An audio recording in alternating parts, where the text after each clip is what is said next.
I was still holding my champagne flute when Vanessa's voice cut through the chatter like a blade. "This will be your last dinner at home, Martha.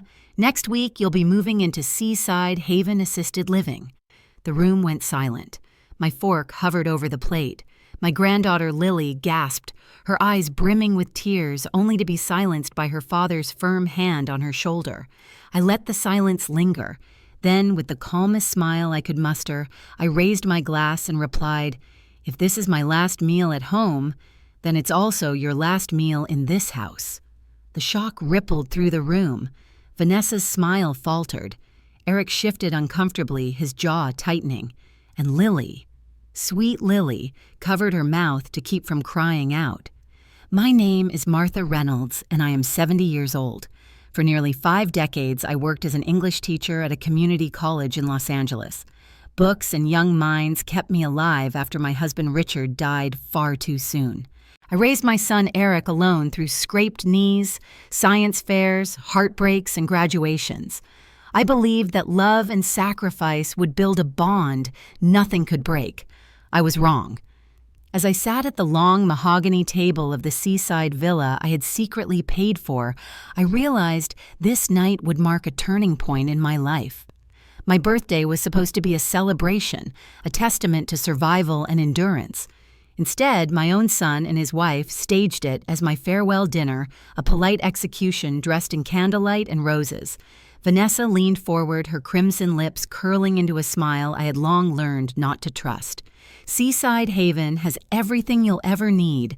Gardens, activities, 24-hour care. You'll be surrounded by people your age. Her tone dripped with rehearsed sweetness, the kind that sounds like concern but smells of control. My heart tightened, but not from fear. I felt a wave of something else clarity.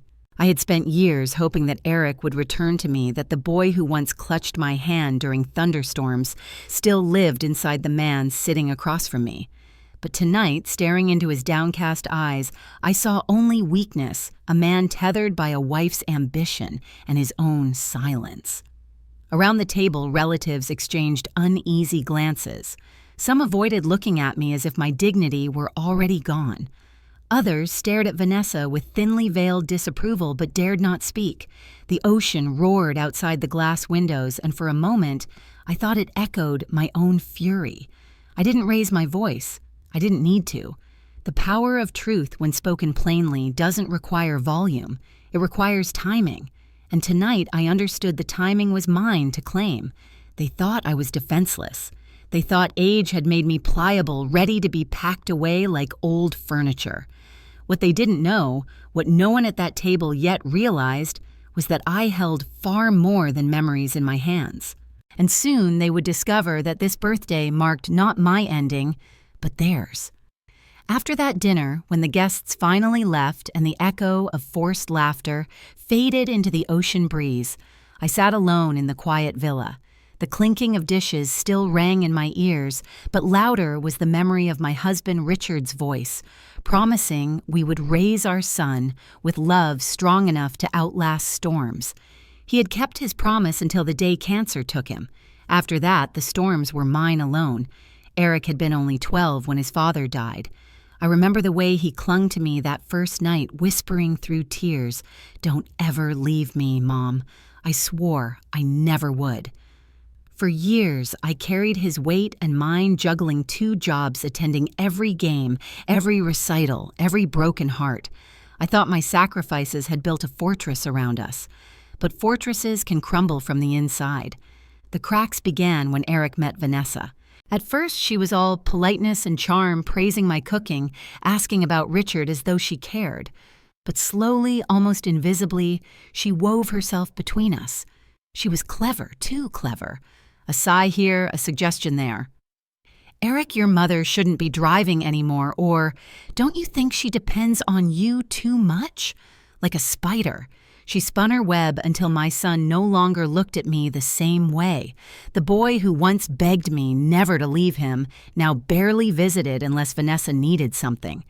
Each distance-filled phone call chipped away at me.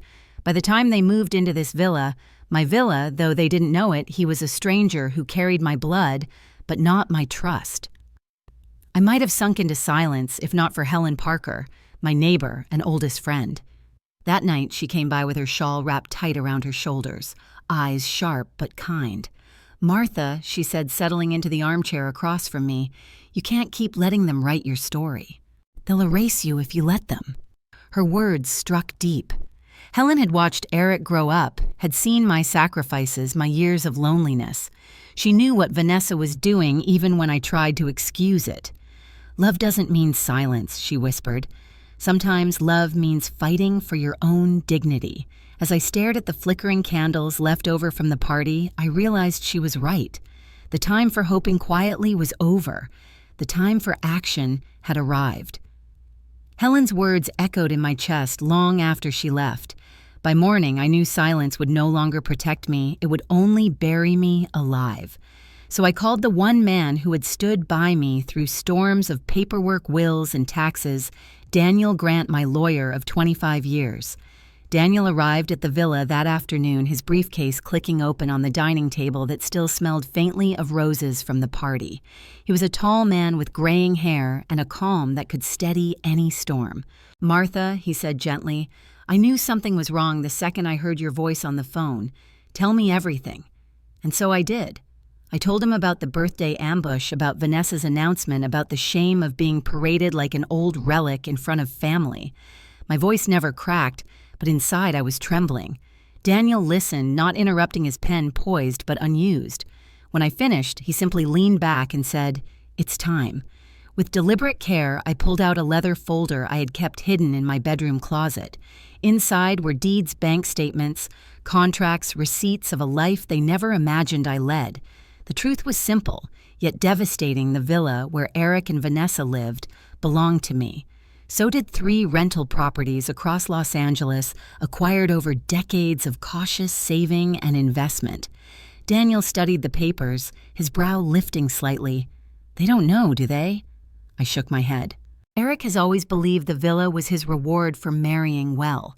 He never knew I paid off his debts after his first business collapsed. If I hadn't, bankruptcy would have ruined him. I saved him, and I let him think it was luck. The memory of those days clawed at me. Eric had been desperate, ashamed, and I, blind with motherly love, had written a check that nearly drained me. Vanessa never thanked me. She only tightened her grip. Daniel closed the folder with a quiet snap. "Martha, you have every right to act.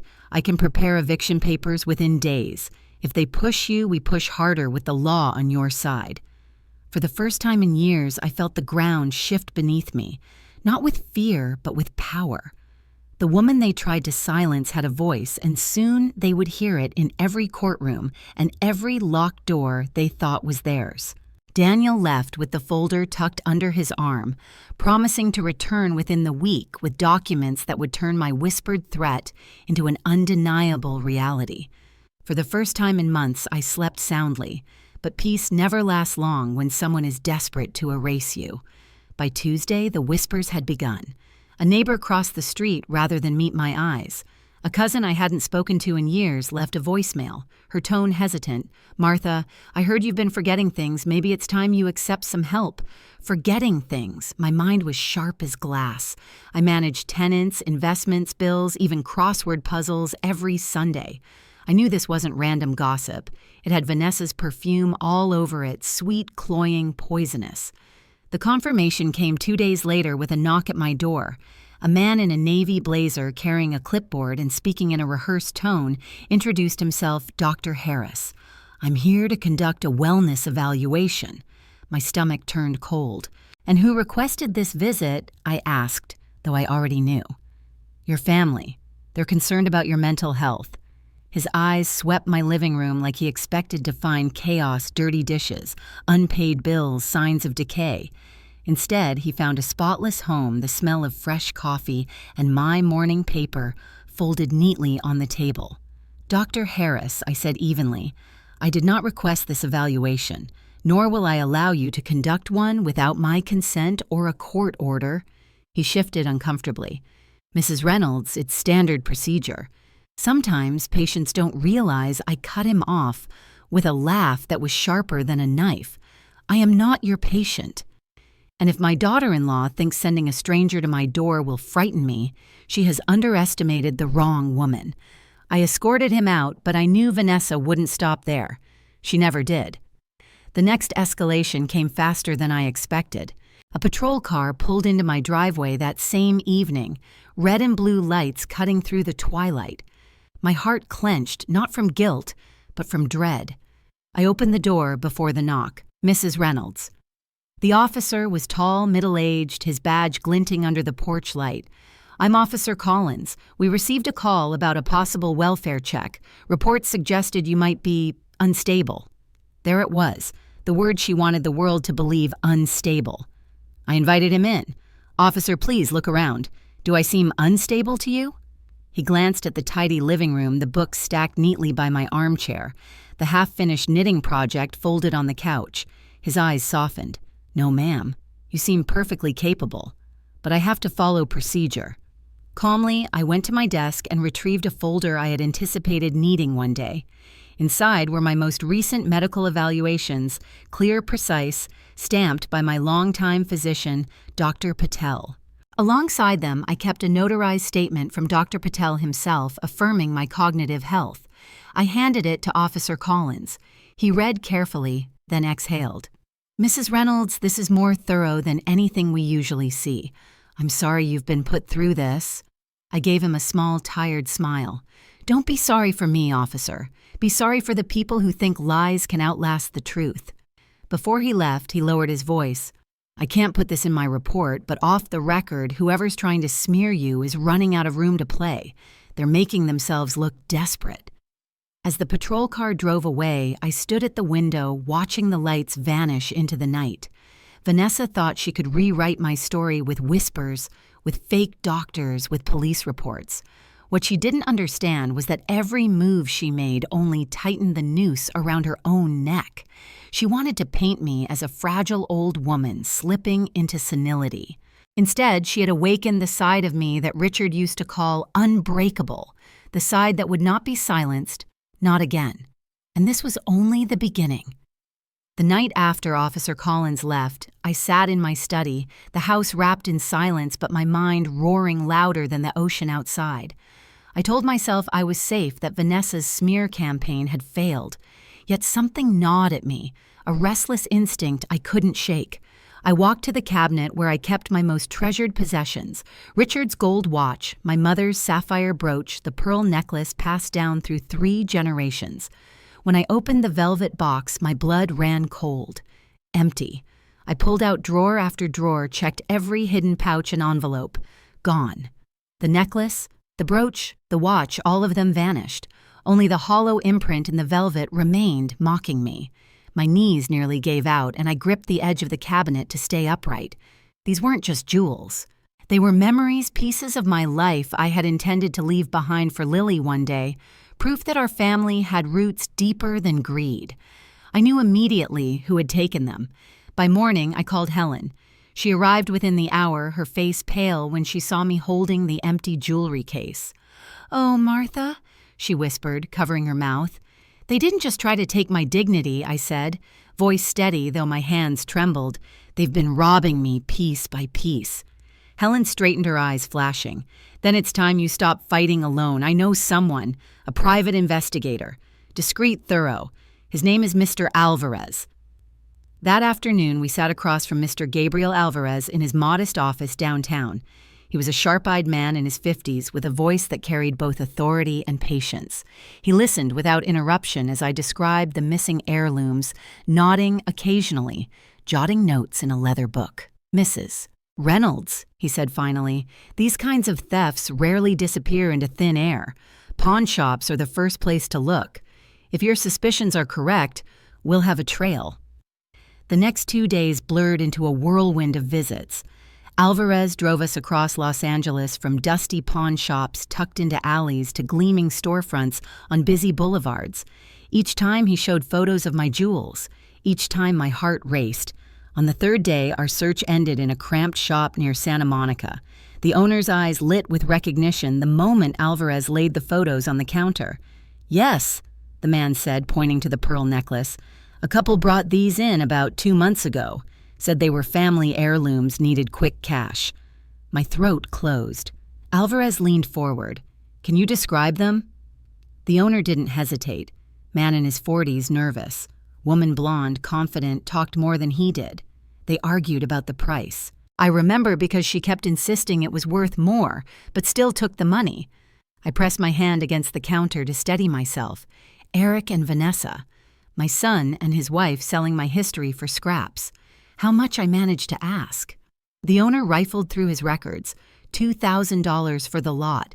Honestly, they were worth 10 times that, but they were desperate. Alvarez requested the transaction receipts, and to my shock, the man also produced security camera footage. On the grainy screen, I saw them, Eric shifting uneasily beside Vanessa, who smiled as she slid my mother's brooch across the counter. The sight hollowed me out. I turned away, unable to watch more. The jewels were gone, yes, but the greater theft was something deeper. The boy I raised, the boy who once begged me never to leave him, was now a man who had already abandoned me for a handful of dollars. Helen touched my arm gently. Alvarez placed the receipts into a folder and closed it with a final snap. "Mrs. Reynolds," he said, his tone grave but resolute, "you now have undeniable proof. Whatever they've tried to take from you, it's time to take back." As I walked out of that pawn shop, clutching the folder of evidence, I felt grief, heavier than the ocean waves, but beneath it, something sharper was rising. Not fear, not despair, it was resolve. When I left the pawn shop with Alvarez's folder clutched to my chest, the weight was almost unbearable, not because the documents were heavy, but because the truth inside them was. My son's face on that grainy video haunted me all the way home.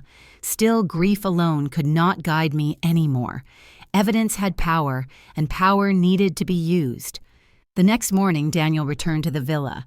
I spread the receipts and photographs across the dining table. His eyes sharpened as he flipped through them. "Martha," he said, voice low, "this isn't just theft. This is fraud conspiracy. We can bring the police into this. Do it." I told him steady as stone. No more waiting. No more second chances. By Friday afternoon, the complaint was filed. Detective Morales, whom I'd met briefly when Collins came by, contacted me directly. His tone was professional, but I could hear the current of indignation beneath his words. "Mrs. Reynolds, we'll need to speak with your son, and his wife if we can find her." But Vanessa was quicker than we expected.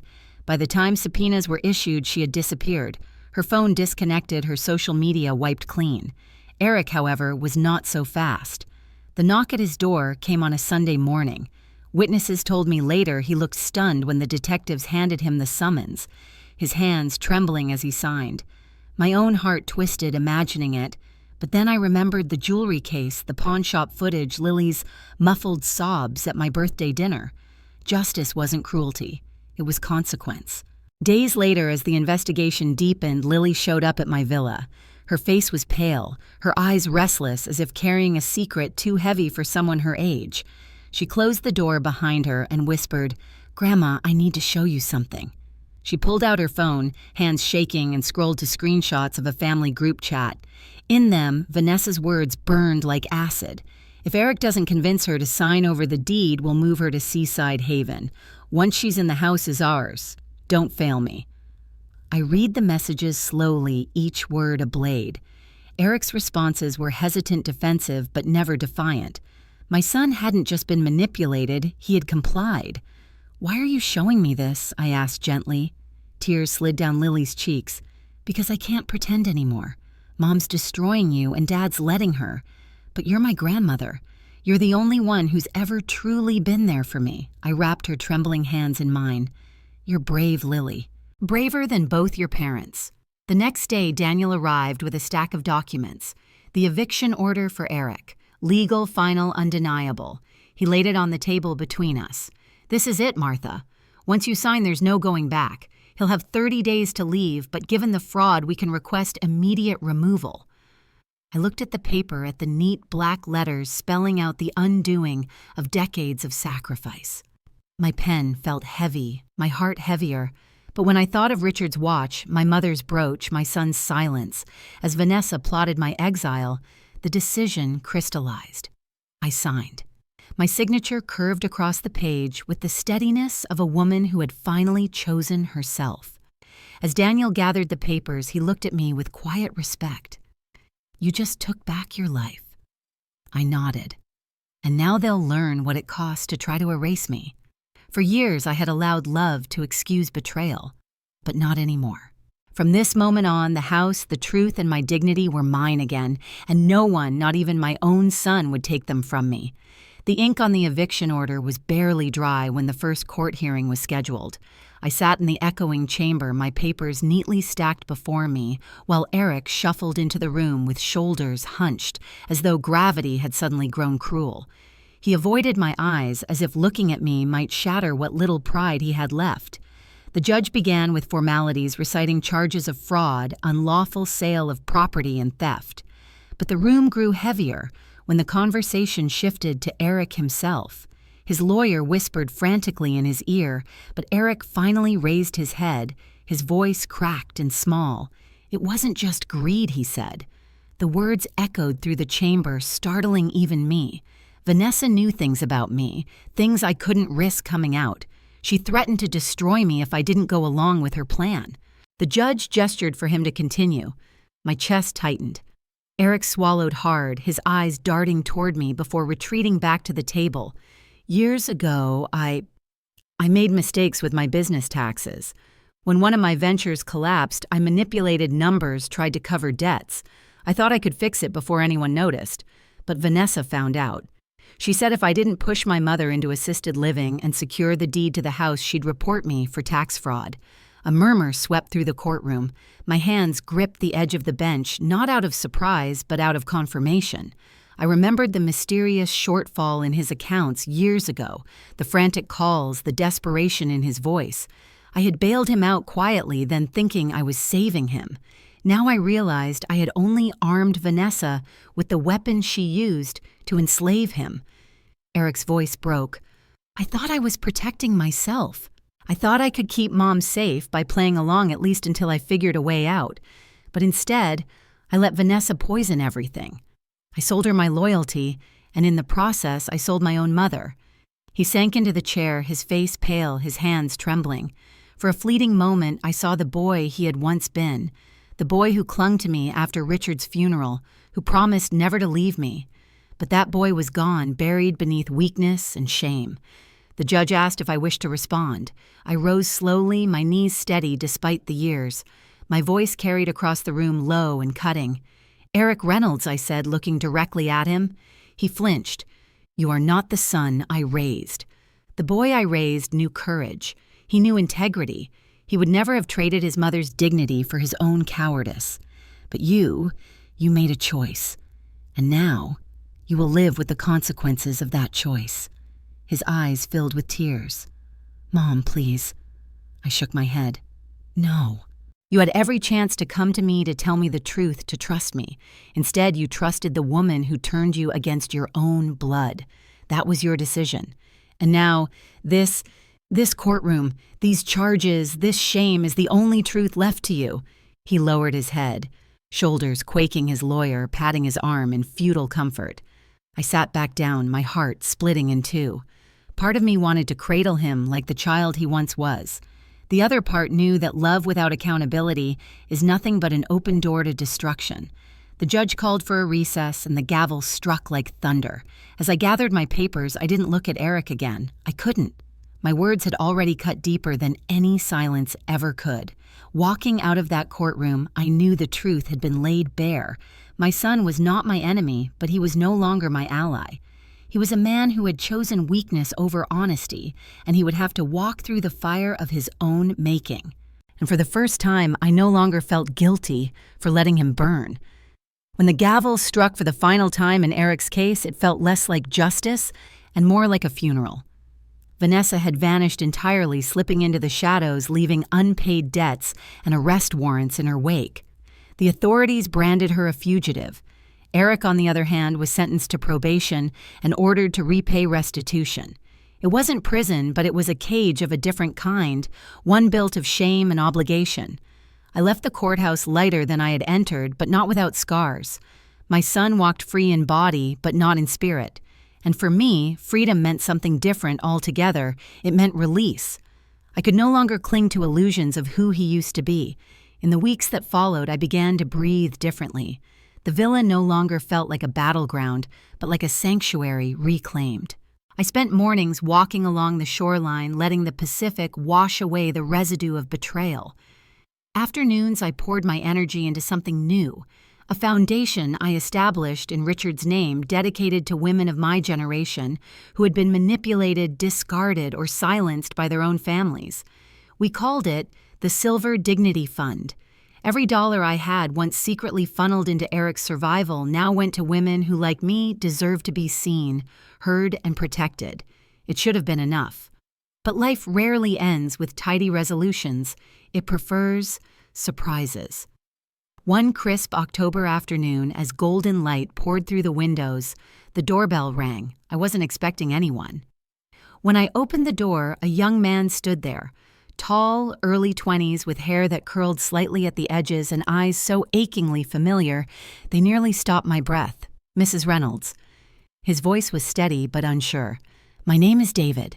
David Carter. I think I'm your grandson. For a moment, the world tilted. My grip on the doorframe tightened. My grandson, he nodded, pulling a worn photograph from his wallet, a picture of a younger Eric holding a baby boy in his arms. My mother Claire was with Eric before he married Vanessa. He left when I was still a baby. I only found out the truth a few months ago. I needed to meet you. I stared at him, the edges of my past unraveling into something new. Eric had never told me, perhaps out of shame, perhaps out of fear. But here stood flesh of my flesh, a bridge I never expected. Come in, I whispered, stepping aside. David walked into the villa, glancing at the framed photos on the walls, the boyhood, Eric Richard in his uniform, Lily's graduation. His eyes softened. I didn't come here for money or anything like that. I wanted to know if I had a family worth knowing. My throat tightened. I had thought betrayal had emptied me, that there was nothing left to give. But in that moment, something stirred a flicker of hope. You do, I said, placing a hand on his shoulder. And whether Eric failed you or not, I won't. We sat together in the living room, the late sun painting everything gold. For the first time in a long time, I didn't feel like a woman counting losses. I felt like a woman discovering a beginning. Vanessa was gone. Eric was broken, but here was David, a reminder that bloodlines can fracture yet still grow new branches. As he smiled at me, tentative but real, I realized the truth I had almost forgotten. Family is not just who raises you, but who chooses to stand with you when the storms come. And at 70, I was finally learning to choose hope. If this story touched you, I'd love to hear your thoughts in the comments. What part spoke to you the most, and how did it make you feel? Let us know where in the world you're watching from. It's always amazing to see how far these stories travel. Don't forget to subscribe to Everyday Family Conflicts for more powerful life stories, and join our growing community of voices that believe every story deserves to be heard.